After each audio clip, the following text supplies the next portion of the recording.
Hello students, welcome once again to the world of science, world of physics. हम कर रहे थे class 10th के अंदर चैप्टर नंबर 10th लाइट के बारे में डिस्कशन।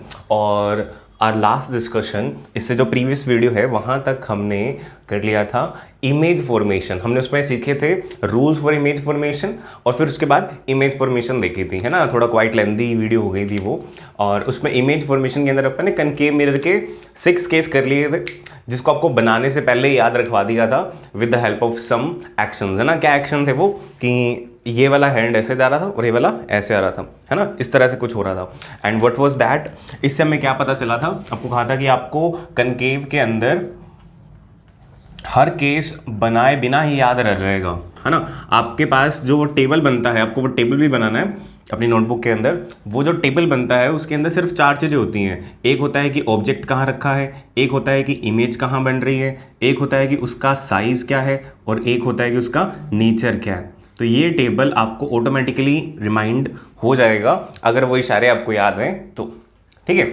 आपको ये बताया कि 6 केसेस बने थे इसके अंदर, है ना। और वो भी क्यों, बस आप ये वाला डायग्राम, इतना सा डायग्राम तो आपको दिमाग में बैठा ही हुआ है ना। This is F, this is C, this is P and this is shaded portion, या कह दो पॉलिश्ड पोर्शन। आपको पता है कि 6 केस कौन से बन सकते हैं, जब इन्फिनिटी पे हो, जब बियॉन्ड सी हो, है ना, जब सी पे हो, जब सी और एफ के बीच में हो, जब एफ पे हो, जब एफ और पी के बीच में हो गए ना। ये 1 2 3 1 2 3 हो गए 6 केस। अब जब इन्फिनिटी पे हो तो कहाँ बनती है, फोकस पे। क्यों बनती है, क्योंकि पैरेलल रेज आती हैं। पैरेलल रेज आती है तो कहाँ बनती है, फोकस से बनती है। फोकस से बनने के बाद कहाँ बनेगी, इधर आ जाएगी थोड़ी सी, तो एफ और सी के बीच में बनेगी। फिर कहाँ बनेगी, जब सी पे होगी तो सी पे बनेगी। आपको बताया था this is the important case, है ना, हमेशा के लिए। सी एंड एफ पे, सी एंड एफ के बीच में जब थोड़ा सा और आगे चले गए तो आप सी से पीछे आ जाओ तो ये बनेगा बियॉन्ड सी, ठीक है। और फिर जब एफ पे रख दोगे तो बनेगा इन्फिनिटी। और एफ और पी के बीच में, ये सबसे अलग केस है, यहाँ पे बनती है बिहाइंड द मिरर, है ना। ये सबने कर चुके हैं वैसे, बट फिर भी रिवाइज कर रहे हैं, बिहाइंड द मिरर बनती है इस केस के अंदर, ठीक है। अब साइज के अंदर क्या पैटर्न चल रहा था, इंक्रीजिंग ऑर्डर चल रहा था, बहुत छोटी छोटी बराबर बड़ी बहुत बड़ी, है ना। तो इसको लिखा था अपन ने हाईली डिमिनिश्ड, एच डी माने हाईली डिमिनिश्ड, हाईली डिमिनिश्ड, फिर लिखा था डिमिनिश्ड, फिर लिखा था सेम साइज, फिर लिखा था मैग्नीफाइड, फिर लिखा था हाईली मैग्नीफाइड, है ना। या फिर अपन ने एनलार्ज्ड और हाईली एनलार्ज्ड वर्ड यूज़ किया होगा यहाँ पे। और for an example, I guess, मुझे शायद याद आ रहा है कि एनलार्ज्ड कहा था, यहाँ कहा था हाईली एनलार्ज्ड, और इसको आप कह दो मैग्नीफाइड। अच्छा, अब इसमें कोई फ़र्क है क्या सर कि आपने मैग्नीफाइड लिख करके फिर हटा दिया और फिर एनलार्ज लिख दिया? इसमें कोई फ़र्क नहीं है, जस्ट इस तरह से बना दिया कि देखो ये जो 5th केस है ना, यहाँ तक हमारे पास ये एक दुनिया चलती है। ये 6th केस अलग दुनिया का है हमारे पास, है ना। ये सारे मिरर के सामने बन रहे हैं, ये अकेला ही है जो मिरर के पीछे बन रहा है ना। तो इसके लिए मैंने एक अलग वर्ड यूज़ करना है। अब बड़े के लिए हमारे पास 2 वर्ड है, एक एनलार्ज और एक मैग्नीफाइड। मैंने यहाँ पे एनलार्ज यूज़ कर लिया तो यहाँ मैग्नीफाइड कर लिया, to make this look different from these 5। Just यही। अगर मैंने यहाँ मैग्नीफाइड यूज़ कर लिया होगा in some of the class, तो मैंने यहाँ पे एनलार्ज यूज़ कर लिया होगा, बस। ओके। और हाँ, यहाँ पे एनलार्ज भी यूज़ कर सकते हो, तो आपको हर एक चीज़ क्लियर हो। सिंपल है, बहुत सिंपल है, बहुत सिंपल है। अच्छा, और नेचर आपको बताया है, ये पांचों के पांचों एक ही दुनिया के हैं, सारे के सारे रियल एंड इन्वर्टेड हैं। और ये कल है भाई साहब अलग दुनिया के हैं, ये वर्चुअल और इरेक्ट है। क्लियर? ये तो रही पुरानी बात, ये पुरानी बात है, बट इसको रिवाइज करना भी ज़रूरी है और बहुत बहुत आसान है। रिवाइज करा, चुटकियों में याद आ गया, है ना। अब बात करते हैं कॉन्केव की, तो होगी, अब बात कर लें कन्वेक्स की। कन्वेक्स के अंदर क्या होगा, कितने केस बनेंगे, कहाँ कहाँ पे इमेज बनेगी, डैश डैश डैश, है ना, सो ऑन क्या क्या होता है। अब कनकेव मिरर बनता कैसे है, इस पे टिस टिस टिस टिस टिस टिस टिस टिस टिस टिस टिस टिस, लो जी, ये बन गया कनकेव। और वही बड़ा सारा, कनकेव नहीं कन्वेक्स, ये बड़ा सारा कन्वेक्स बना दिया अपन ने। And let us make a principal axis, पूरी बड़ी अपने बोर्ड पे बना दी। अब ये P यहाँ है, अब इसमें ध्यान देना, क्या F यहाँ और यहाँ आएगा, F और C यहाँ आएंगे? नहीं, यहाँ नहीं आएंगे, ये F और C यहाँ आएंगे, क्योंकि ये सर्कल यहाँ कंप्लीट होगा, है ना। तो स्फीयर भी यहीं कंप्लीट होगा। It means centre would lie on the right hand side, and if centre will lie on the right hand side, so as the focus भी इधर ही आएगा, ठीक है। और ये बहुत इंपॉर्टेंट बात है, इससे बहुत ज़्यादा फर्क पड़ने वाला है। क्या फर्क पड़ने वाला है? देखो, हमारे पास 6 केस थे वहां पे। अब आप ये चेक करके देखो कि वो 6 केस अगर अपन लेते हैं तो what are the results. One by one start करते हैं इसके अंदर। फर्स्ट केस लेते हैं। फर्स्ट केस था हमारे पास एट इन्फिनिटी, है ना। ये सिंबल आप जानते हो, ये इन्फिनिटी का सिंबल होता है, बहुत दूर है कोई चीज़। तो आपको कहा था कि बहुत दूर कोई ऑब्जेक्ट हो तो उसको बनाने की जरूरत नहीं है। आप क्या करो, सीधा पैरेलल रेज आती हुई दिखाओ, है ना। पैरेलल रेज अगर आ रही हैं, पैरेलल रेज अगर आ रही हैं, देन वी नो कि ये पैरेलल रेज के साथ क्या होने वाला है ना। आपको याद है रूल फॉर इमेज फॉर्मेशन में आपको सिखाया था कि ये देखो, ये यहाँ पे क्रॉस तो कर नहीं सकती, बट ये कैसा लगेगा कि फोकस में से आ रही हैं। तो उसको बनाने का क्या तरीका है, इस पॉइंट को आप फोकस से मिला दो इस तरफ, है ना। एक स्केल लो और साथ साथ में करो तो ज़्यादा बेटर है ना। और अब इस लाइन को इस तरफ आप एक्सटेंड कर दो। ये डॉटेड है, इस तरफ डार्क होएगी, क्लियर। तो इस तरफ आपने इसको एक्सटेंड कर दिया ताकि ऐसा लगे यहाँ पे खड़े हुए पर्सन को कि ये लाइन कहाँ से आई है, ये फोकस से आई है, ये इधर से नहीं आई।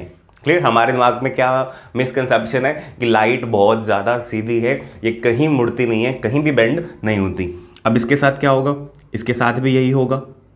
आप पहले इसके साथ डॉटेड लाइन से ज्वाइन करो, है ना, फिर उसके बाद यहाँ पे इसको डार्क लाइन से शो कर दो। ओके, अब इसको ओवरऑल समझते हैं कि हुआ क्या, है ना। देखो क्या हुआ, ये 2 लाइट रेज जैसी आ रही थी और वो रिफ्लेक्ट होकर के ऐसे चलेंगी। अब हमें क्या पता करना था, हमें तो बनाना इमेज फॉर्मेशन, है ना। 3 चीज़ें पता करनी है। व्हाट आर दैट 3 थिंग्स, यहाँ पे लिख देता हूं मैं। एक तो थी पोजीशन, है ना। एक क्या है, पोजीशन, नंबर 1। नंबर 2 क्या है, इट इज साइज।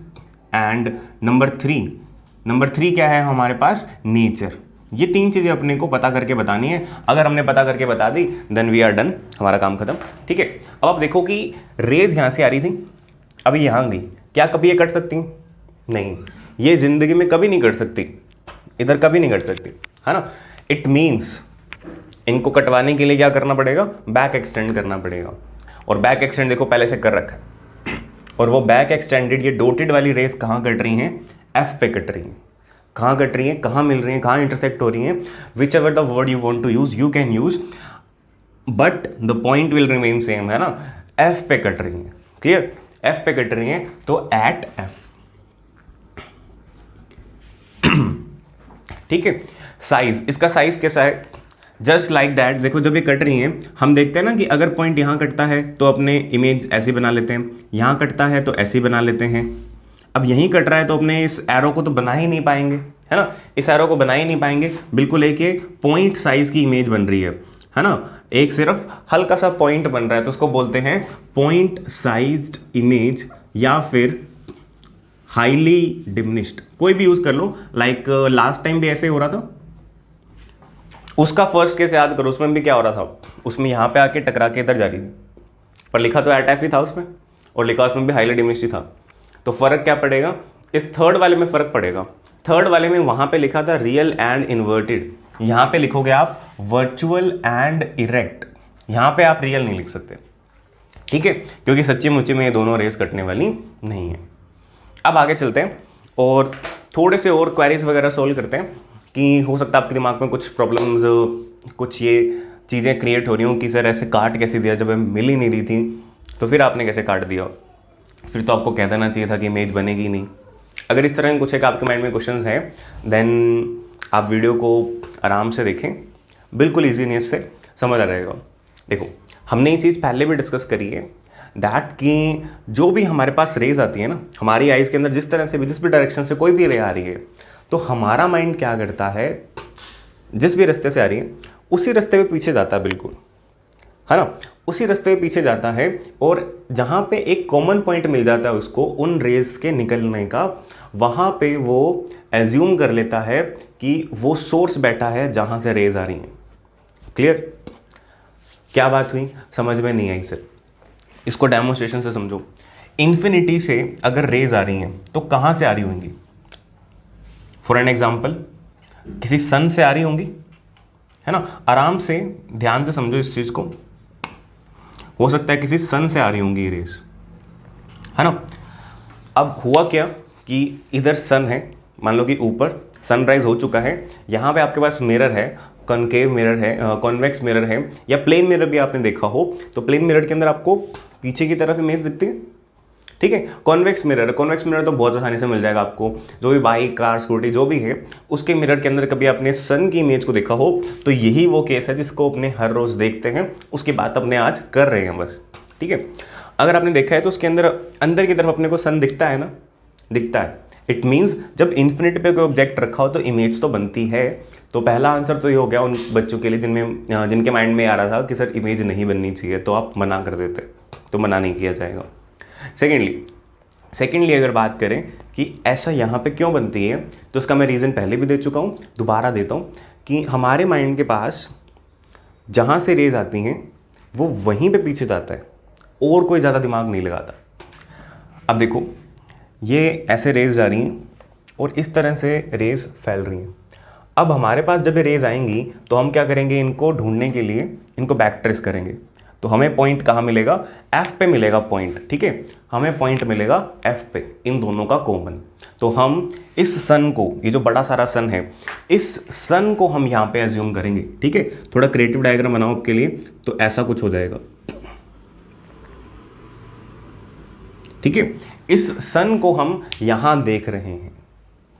ऑब्वियसली ऐसे होता है, मिरर के अंदर दिखाई देता है, बट आप सोचो क्या मिरर के अंदर सन हो सकता है? No, not at all. तो इसीलिए इसको कहा वर्चुअल और इरेक्ट, ठीक है। बहुत आसान है, बहुत बढ़िया समझ में आया। आगे चलते हैं, चलो जी आगे। सेकंड केस क्या था? फर्स्ट केस तो हो गया एट इन्फिनिटी, हमने बना लिया, बहुत बढ़िया, बहुत शानदार, सारे डाउट, सारे क्वेरी अपन ने एड्रेस कर लिए। अब बात करते हैं, सेकंड केस था बियॉन्ड सी, है ना। थोड़ा बहुत इसी को साफ कर लेते हैं, यही काम आ जाएगा अपने। Okay, second case, third case, इतने आप रिवाइज करो, सोचो कि क्या थे, थोड़ी सी इसकी मैं रेनोवेशन कर दूं, है ना। लो जी, रेनोवेट होके तैयार है। Second case was beyond C. अगर आप ऑब्जेक्ट को बियॉन्ड सी रखते हो देन व्हाट विल हैपन, है ना, बियॉन्ड सी। अब आप ये देखो कि क्या बियॉन्ड सी ऑब्जेक्ट रखना अच्छी बात है? नहीं जी, बिल्कुल अच्छी बात नहीं है, क्योंकि बियॉन्ड से अगर आप रखोगे तो ये कहाँ बन गया, मिरर के पीछे। और आपको बताया मिरर के पीछे खड़े होकर जो लोग तैयार होते हैं उन्हें लोग नॉर्मल आदमी नहीं मानते, है ना। तो यहाँ पे ऑब्जेक्ट रखना सही बात नहीं है, तो ये केस हमारा कैंसिल। वाओ, 6 केस में से एक केस कैंसिल हो गया, 5 ही रह गए, जिसमें से एक हो चुका। थर्ड केस की बात करें, एट सी। एट सी, क्या सी पे रख सकते हैं? नहीं, ये भी तो पीछे ही है, तो ये भी कैंसिल हो गया, ये भी कैंसिल हो गया। अच्छा, इस तरह से तो सर सारे कैंसिल करा दोगे आप? बिल्कुल, एक एक करके देखो, सारे कैंसिल होने वाले हैं। जब सी और एफ के बीच में ऑब्जेक्ट रखोगे तो भी नहीं रख पाओगे, एफ पे रखना चाहोगे तो भी नहीं रख पाओगे, एफ और पी के बीच में रखना चाहोगे तो भी नहीं रख पाओगे। क्यों नहीं रख पाओगे? क्योंकि ये सारी पोजीशंस, इसके बाद की जो 5 पोजीशंस हैं, है ना, ये एक तो होगी, उसके बाद 1 2 3 4 5, ये 5 पोजीशन ही पॉसिबल नहीं है, 5 पॉसिबल नहीं है, है ना। बहुत बढ़िया समझ में आ गया अपने को आसानी से, क्योंकि सारी की सारी कहाँ बन रही है इस केस में। इस केस में दिक्कत ये है कि सेंटर इधर आ रहा है, उसका बहुत बड़ा इंपैक्ट पड़ा कि यहाँ पे हम तो चाह रहे थे कि ऑब्जेक्ट लेके गए थे, हम तो लेके गए थे कि यहाँ रख दें, पर कोई फ़ायदा होगा नहीं, यहाँ पे नहीं, यहाँ पे, यहाँ पे, यहाँ पे, किसी केस में कोई फ़ायदा नहीं होगा। तो इट मीन्स ये सारे केस इस बार नहीं आएंगे, कोई नहीं आएगा इनमें से। अच्छा, तो इट मीन्स क्या एक ही केस रहेगा? नहीं, एक केस नहीं, एक और केस हो जाएगा, 2 केस आएंगे। देखो लास्ट टाइम क्या था, अब आप इसको भी समझो कि दूसरा केस क्या बनेगा। लास्ट टाइम क्या हुआ था, हमें ये तो कॉमन सेंस था कि हमें मिरर के सामने खड़ा होना चाहिए इमेज बनाने के लिए, बट हमारे पास जो मिरर था उसके सामने खड़े होने के लिए कुछ जगह थी हमारे पास, एफ था, सी था, पी था, तो अपन ने यहाँ पे अकॉर्डिंगली ऐसे मार्जिन बना लिए थे। अलग अलग केस बने थे, है ना, कि अगर मैं कहूँ कि मैं मिरर के सामने हूँ तो आप मुझसे कई सारे क्वेश्चन पूछ सकते थे कि सर आप कहाँ खड़े हो, एफ पे खड़े हो, सी पे खड़े हो, सी के पीछे, सी के आगे, एफ के आगे, कहाँ खड़े हो, है ना, ये सारे क्वेश्चन पूछ सकते थे। बट अब यहाँ पे ऐसा कोई मार्जिन नहीं है, सिर्फ है तो अगर एक पी है तो आप यहाँ पे भी तो कोई ऑब्जेक्ट रख के केस बना सकते हो। बट द थिंग इज क्या डिफरेंट है यहाँ पे क्योंकि कोई मार्जिन नहीं है, कोई पॉइंट नहीं है, कोई निशान नहीं है, तो आप चाहे यहाँ खड़े हो जाओ, चाहे आप यहाँ खड़े हो जाओ, चाहे आप यहाँ खड़े हो जाओ, ये 3 केस नहीं बनेंगे, ये तीनों एक ही केस कहलाएगा। और इसको आप क्या कहोगे, इसको आप कहोगे in front of mirror. Clear? तो दूसरा केस बनेगा इन फ्रंट ऑफ मिरर, अगर आप मिरर के सामने खड़े हो तो। समझ में आया आपको, है ना? अगर मिरर के सामने खड़े हैं तो, दोबारा बताऊं मैं आपको, तो क्या हुआ कि हमें ये पता है कि मिरर के सामने खड़ा होना चाहिए। अब मिरर के सामने वहां पे अगर आप यहाँ खड़े हो तो एक अलग केस बनेगा, यहाँ खड़े हो तो अलग केस बनेगा, यहाँ खड़े हो तो अलग केस बनेगा। क्लियर? क्यों? क्योंकि अलग अलग पॉइंट्स आ गए। ये एफ और सी के बीच की बात आ गई, है ना? This is C and this is F. ये एफ और पी के बीच की बात आ गई, ये सी के पीछे की बात आ गई, बट यहाँ पे दिस ऑल आर सेम। अभी एक बार इनमें से कोई एक ले लेते हैं, लाइक मैं ये वाला ले लेता हूँ, ठीक है? इस वाले को ले लेते हैं अपन। अब इसमें से कितनी रेज निकालेंगे? 2।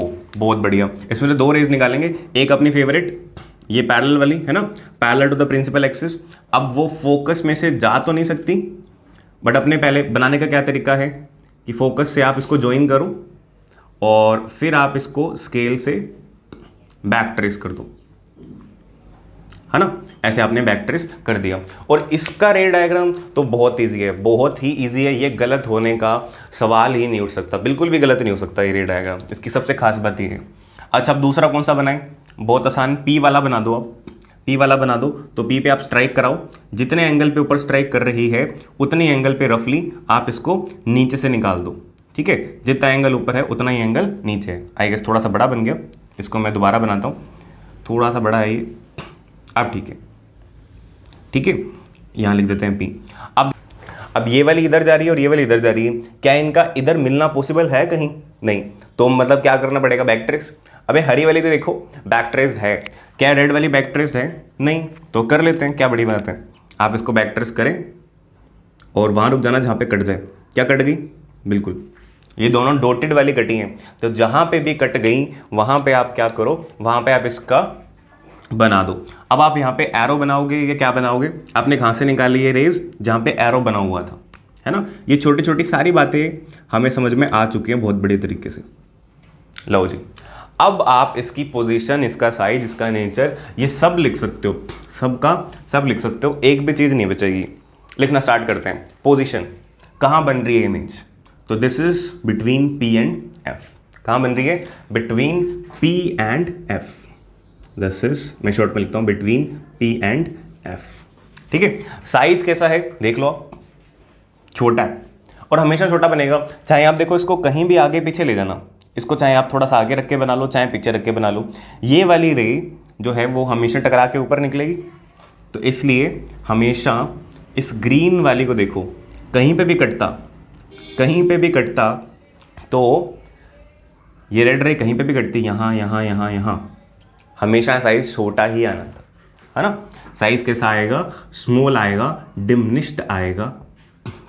क्लियर? और तीसरी चीज नेचर। नेचर आप बता दो, वर्चुअल और इरेक्ट। क्यों आएगा वर्चुअल और इरेक्ट? वर्चुअल का रीजन ये क्योंकि ये रियल वाले रिफ्लेक्टेड रेज नहीं कटी, डॉटेड वाले को कटाना पड़ा। इरेक्ट क्यों? इरेक्ट का मतलब होता है सीधा, इरेक्ट का मतलब होता है सीधा। तो देखो सीधा रखा तो ऑब्जेक्ट तो सीधी ही मिली। और आप ये v+e मत लिखना, आप इसको वर्चुअल और इरेक्ट लिखने की आदत डालो। मैं भी ऐसा ही लिख देता हूँ, चलो वर्चुअल एंड इरेक्ट, क्योंकि शॉर्ट फॉर्म आप यूज़ करोगे अगर तो आपके मार्क्स में फिर शॉर्ट फॉर्म नहीं आएंगे, 1 के बजाय आधा आएगा, 2 के बजाय 1 आएंगे, तो उसका कोई फ़ायदा नहीं है। हमें पता तो था ही, अगर नहीं पता उस पर मार्क्स कटे तो अच्छी बात, अच्छी बात तो तब भी नहीं है, मतलब तब एक्सेप्टेबल बात। ओके, तो this was in front of mirror. अब तीसरा केस कोई यहाँ पे बन नहीं सकता। इट मीन्स इतने ही केसेस सर इसके, बिल्कुल इतने केसेस। कन्वेक्स मिरर में 2 ही हैं। अब 2 ही क्यों है इसका रीज़न आपको पता है। इसके अंदर हमने तो बनाने चाहे थे, बट इधर सारे के सारे पांचों के पांचों केस फेल हो गए। बी और सी नहीं बना, सी नहीं बना, एफ एंड सी नहीं बना, एफ नहीं बना, एफ एंड पी नहीं बना। तुमने कहा चलो भाई यहीं रख दो, कहीं भी रख दो। क्लियर? अब यहाँ पर एक और छोटी सी बात नोट करने वाली है, ठीक है? आप देखो क्या होगा। एक क्वेश्चन आता है सीबीएसई के अंदर कि अगर आप कॉन्वेक्स मिरर के अंदर ऑब्जेक्ट जो कि एक फाइनाइट डिस्टेंस पे, मतलब इस ब्लू वाले ऑब्जेक्ट की बात हो रही है, इसको अगर आप मिरर के पास लेकर के जाओगे तो क्या होगा, इसको आप मिरर से दूर लेकर के जाओगे तो क्या होगा। क्लियर। मैं ये रे डायग्राम अभी एक बार ही हटा रहा हूं ऐसे, ठीक है। और आप देखो मैंने सिर्फ ये रेड वाली लाइन हटाई है, रेड वाली लाइन हटाई है और ग्रीन वाली लाइन नहीं हटाई। क्यों नहीं हटाई आप देखते रहो, बहुत अच्छा कॉन्सेप्ट है, समझ में आएगा आपको। अगर इसको मैं आगे लेकर गया, सपोज मैं यहां ले गया, ऑब्जेक्ट तो यही है तो इसकी हाइट तो चेंज होगी नहीं, इसलिए मैंने इस ग्रीन लाइन को नहीं हटाया, क्योंकि ग्रीन लाइन तो यहां से निकालते तो भी इसी तरह से निकलती। इज दैट क्लियर, है ना। यहां से निकालते तो भी ऐसे निकलती। इट मीन्स ये ग्रीन लाइन तो इस तरह से ही रहेगी, चाहे आप इससे पीछे चले जाओ चाहे आप इससे आगे चले जाओ, ये लाइन आपकी हमेशा काम आ ही जाएगी। Clear, okay. अब अगर आप थोड़ा सा यहाँ पे साफ सफाई करें अगर अपने, ठीक है। अब इसके अंदर दूसरा रे डायग्राम नहीं बना सकते अपने, इसमें बनाएंगे तो ज़्यादा अच्छे समझ में आएगा, इसलिए मैंने थोड़ा सा कचरा वचरा हो रहा तो भी इसी को लेके चल रहा हूँ। अब यहाँ से जब मैं पोल वाली रे बनाऊंगा ना, देखो आप, अब ये देखो इसका एंगल कुछ बढ़ गया तो ये एंगल ऐसे कुछ यहाँ पे रिफ्लेक्ट होगी, है ना। यहाँ पे अगर ये थीटा है तो ये भी थीटा है। अब जब आप इसको बैक ट्रेस करोगे इस वाली रे को, है ना, क्योंकि इन दोनों का यहाँ पे मिलने का कोई इरादा नहीं लग रहा, तो जब आप इसको बैक ट्रेस करने लगोगे तो देखो आपको क्या दिखेगा, ये कुछ पहले इंटरसेक्ट हो जाएगी यहाँ पे। तो इसका रिजल्ट क्या होगा, जब ये थोड़ा इससे ऊपर कटी है तो जब आप इसको ज्वाइन करोगे, देखो इस तरह से वो ऑब्जेक्ट सॉरी इमेज बनेगी। लास्ट टाइम इमेज ऐसे आ रही थी कुछ, तो स्लाइटली बड़ी इमेज दिख रही है आपको, इससे थोड़ा सा बड़ी होगी। अगर आप इसको थोड़ा और आगे लेकर के जाओगे, है ना, इसको थोड़ा और आगे लेकर के जाओगे तो ये एंगल और बड़ा बनेगा, और बड़ा बनेगा तो ये और ऐसे आएगा, और जितना ज़्यादा ऐसे आएगा ये उतना पीछे बनेगा। क्लियर। आप इस डायग्राम को थोड़ा सा बड़ा बनाना, एक वाइट शीट ले लेना, है ना, उस शीट पे बना के ये देखना ऑब्जर्वेशन, और आपको समझ में आएगी बहुत इजीली और दिमाग पे बैठ जाएंगी कि कॉन्वेक्स मिरर के अंदर जब आप किसी फाइनाइट डिस्टेंस वाले ऑब्जेक्ट को अपनी पोजीशन से आगे भेजते हो तो उसका साइज बड़ा हो जाता है। अच्छा, अगर मैं इसको पीछे कर देता तो क्या होता, लो जी, अगर पीछे कर देते इसको तो भी इस तरह का ही रिजल्ट आता। किस तरह का, जैसा आपने अभी समझा, देखो ये ग्रीन लाइन तो यूज हो ही जाती है हमारे लिए कि यहां से निकल के ऐसे जाएगी, सेम टू सेम। बट जब यहां से मैं P वाली लाइन बनाऊंगा, I should erase this line first, है ना, जब मैं यहां से P वाली लाइन बनाऊंगा तो क्या होगा, तो उसको समझने के लिए आप बेसिक कॉन्सेप्ट पे जा सकते हो। देखो क्या बेसिक कॉन्सेप्ट, कि जब अपने मिरर के अंदर आगे बढ़ रहे तो इमेज बड़ी हो रही थी, इमेज बड़ी हो रही थी, बन P और F के बीच पे रही थी, बन खा रही थी, P और F के बीच में ही बन रही थी, बट वो इमेज का साइज इधर से इधर की तरफ शिफ्ट हो रहा था, बड़ी होती जा रही थी। बट जब आप दूर गए हो तो फर्क पता है सिर्फ इसी रे में पड़ता है, पोल वाली में। इस वाली रे में तो फर्क पड़ता नहीं है, इसमें तो तब फर्क पड़ेगा जब आप ऑब्जेक्ट चेंज कर दोगे। देखो बहुत पतला एंगल बनेगा ये, इंस्पायर्ड की लाइन बहुत ज़्यादा सीधी नहीं है, I can see, but the main thing जो हमें दिखानी है वो आपको दिख रही है कि ये बहुत पतली सा या बहुत छोटा सा कह दो आप, यहाँ से बहुत छोटा एंगल बनेगा। और बहुत छोटा एंगल बनेगा इट मीन्स जो इसका, ये भी देखो बड़ा एंगल बन गया इसके कंपैरिजन में, बहुत ही छोटा सा एंगल, ये लगभग बराबर है। तो अब ये जब देखो इस तरह से जब ये रे रिफ्लेक्ट होगी, बहुत छोटे एंगल पे आई और बहुत छोटे एंगल पे ही गई। और अब आप इसको बैक ट्रेस जब करोगे तो आप देखोगे कि ये बैक ट्रेस कहाँ होगी, देखो this will back trace here, इससे पीछे बैक ट्रेस होगी जाकर के ये, ठीक है, इससे पीछे जाकर के बैक ट्रेस होगी। ये अगर मुझे बताना हो सीधा तो मैं बता दूं, सिर्फ एक लाइन का काम है कि भाई बच्चों देख लो, अगर कन्वेक्स मिरर के अंदर आप इन फ्रंट ऑफ मिरर रखते हो तो बिटवीन P एंड F बनती है, जैसे आप आगे जाते हो तो इमेज का साइज बड़ा हो जाता है, जैसे आप पीछे जाते हो तो इमेज का साइज छोटा हो जाता है। बट अगर मुझे डायग्राम से डेमोन्स्ट्रेट करना हो ना तो मुझे एक ही डायग्राम के अंदर ये सारे पंगे करके दिखाने पड़ेंगे आपको, ताकि आपको पता लगे कि हाँ इसी डायग्राम के अंदर अभी इमेज जैसी बन रही थी उससे थोड़ी बड़ी बन गई, फिर इसी डायग्राम के अंदर अब इमेज देखो कैसी बनी, छोटी, है ना। तो इसलिए ये अपने थोड़ा सा खराब सा हो गया डायग्राम, तो भी इसको लेकर के चल रहे हैं ताकि हम इसे समझ सकें। अब इससे परेशान होने की कोई ज़रूरत नहीं, क्योंकि एग्जाम के अंदर ये डायग्राम नहीं बना करके आना आपको। बस आपसे कभी पूछा जा सकता है कि अगर आप एक कॉन्वेक्स मिरर लेकर बैठे हो, अगर आप उसके अंदर ऑब्जेक्ट को मिरर के पास लेकर के जाते हो देन क्या होता है, और पीछे लेकर के जाते हो तो क्या होता है। मेरा काम समझाना था इसलिए मुझे बनाना पड़ा, आपको नहीं बनाना। और याद कैसे रखोगे, देखो सिर्फ याद रखना है, बनाना तो है नहीं। याद कैसे रखोगे, तो सिंपल सी बात है, आप जो कॉन्वेक्स मिरर देखते हो बाइक वगैरह पे, आपको ऑलरेडी पता है। आप जब उसके पास आओगे, आप जब उसके पास आने की कोशिश करते हो, पास आकर के देखते हो, तो आपको अपने फेस की जो इमेज है वो बड़ी दिखती है ना। और जब दूर जाओगे तो उसके अंदर इमेज छोटे होने लग जाती है। पता है ये चीज़ हमें, बिल्कुल पता है ना। और एक और चीज़ देखो, ऑब्जेक्ट कितना दूर था, यहाँ पे इतनी दूर है ऑब्जेक्ट, और यहाँ पे कितनी दूर दिख रहा है, इतनी सी दूर दिख रहा है सिर्फ। क्लियर। तो जितना पीछे है उतना ही पीछे बनेगा, ऐसा यहाँ पे कोई रूल नहीं है। ऐसा रूल कहाँ था, सिर्फ प्लेन मिरर के अंदर रूल था। तो हमने डिस्कशन तो काफ़ी सारी करी, पर डिस्कशन का रिजल्ट क्या निकला, जितना आपको ध्यान रखना है वो आप सुनो। क्लियर। आपको बहुत ही कम काम करना है। पहली बात तो ये, इस लेक्चर का नया काम ये है कि आपने इमेज फॉर्मेशन करना है कॉन्वेक्स मिरर के लिए। नंबर 1, इसमें कितने हैं, 2 हैं। हाँ जी सर, अब 2 क्यों हैं? 2 इसलिए हैं क्योंकि हमने एक तो बना लिया इन्फिनिटी वाला, डायरेक्ट बना, बाकी 5 यहाँ पे हो गए फेल, नहीं बन पाया। तो हमने दूसरा ये है ना, ये एक्चुअली में नया ही बनाया है, बाकी के 5 काम किए ही नहीं।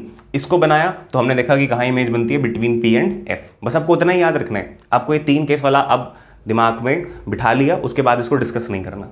कहाँ कहाँ बनता है, P एंड F के बीच में बनता है ना। साइज डिमिनिश्ड है, nature virtual and erect. Clear. इतना याद रखा कि जब आप आगे लेकर जाओगे तो क्या होगा, इमेज थोड़ा पीछे खिसकेगी और बड़ी हो जाएगी। अगर आप पीछे लेकर के जाओगे तो इमेज थोड़ा आगे खिसकेगी टुवर्ड्स F, और ये छोटी हो जाएगी। और बिलीव मी, ये बहुत इंपॉर्टेंट क्वेश्चन है, बिकॉज आपके एग्जाम के अंदर MCQ वगैरह भी ऐड हो गए हैं, तो उसलिए उसके अंदर ये छोटे छोटे 1 मार्क वाले क्वेश्चन, जिसके अंदर अच्छा खासा कॉन्सेप्ट हो, वो ढूंढे जाते हैं और वो डाले जाते हैं। क्लियर। सो आई गेस इस वीडियो में हम इतना ही करते हैं। अब आपके पास ये होमवर्क है इस वीडियो का आपका, कि आप कॉन्वेक्स मिरर के और कॉन्केव मिरर के सारे रे डायग्राम बनाएंगे, है ना। 6 उसके, 2 इसके, 8 रे डायग्राम्स, प्लस एक उसका टेबल, है ना, जिसके अंदर आपको 4 कॉलम क्रिएट करने। अगर आप नंबर वाला क्रिएट करते हो तो 5 हो जाएंगे, 6 केस वाला, फिर कॉन्वेक्स के लिए 2 केस वाला, सिंपल। क्लियर। बस ये आपको करना है। और अब अपने मिलते हैं in the very next session very soon. Till then take care, good bye.